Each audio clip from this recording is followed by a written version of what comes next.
मोदी सरकार को घुटने पे आना पड़ा। लेकिन मैं कल से देख रहा हूं मोदी जी इतना बौखलाए हुए हैं, इतना बौखलाए हुए, एक 15 साल की बच्ची के पीछे पड़ गए। 15 साल की बच्ची, 15 साल की बच्ची, उसको गालियां दे रहे हैं भारतीय जनता पार्टी के गुंडे।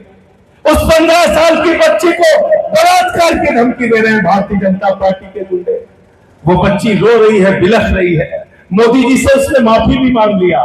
मोदी जी ने नौटंकी में एक वीडियो भी बनाया, बोले हम माफ कर रहे हैं आपको, आप कोई महाराजा हो इस देश के, आप महाराजा हो, आप विश्वगुरु हो, आप महामानव हो, आप कौन होते हैं माफ करने वाले?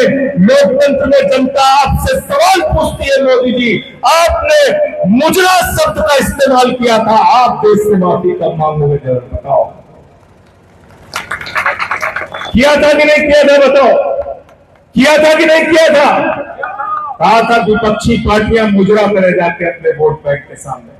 अरे विपक्षी पार्टियों में तो हमारी माताएं बहनें भी काम करती है मोदी जी, वो सब मुजरा करेंगी?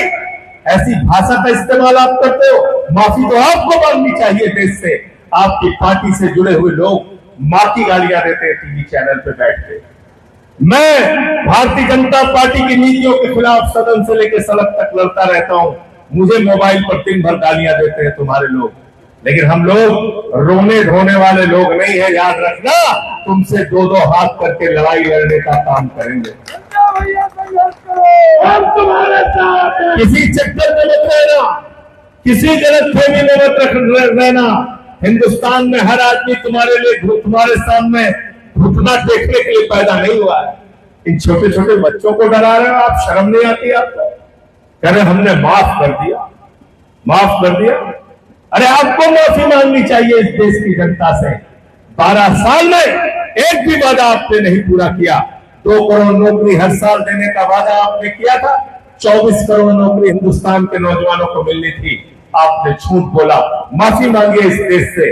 आपने कहा था किसानों के फसल का दाम 2 गुना कर देंगे, आज तक किसानों की फसल का दाम 2 गुना नहीं हुआ। उनको लाठियों से पीटने का काम आप करते हो, जब गन्ने का, धान का, गेहूं का दाम वो मांगने के लिए जाता है।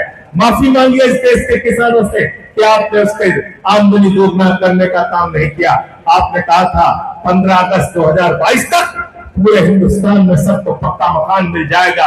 आप झोपड़ियों के ऊपर बुलडोजर चलाते हैं, गरीबों का घर उजाड़ते हैं, आदिवासियों को विस्थापित करने का काम करते हैं।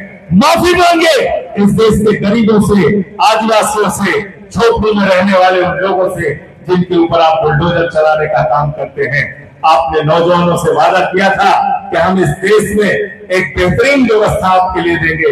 93 पेपर लीक आपके राज्य में हुए, अलग अलग राज्यों के अंदर। उस 93 पेपर लीक के लिए आप स्वयं जिम्मेदार हैं और आपकी डबल इंजन की सरकारें जिम्मेदार है। मोदी जी माफी मांगे देश के नौजवानों से कि आपके शासित राज्यों में, भारतीय जनता पार्टी के शासित राज्यों में पेपर लीक होने का काम हुआ। इसलिए देश से माफी अगर किसी को मांगना चाहिए तो उसका नाम है नरेंद्र मोदी और भारतीय जनता पार्टी।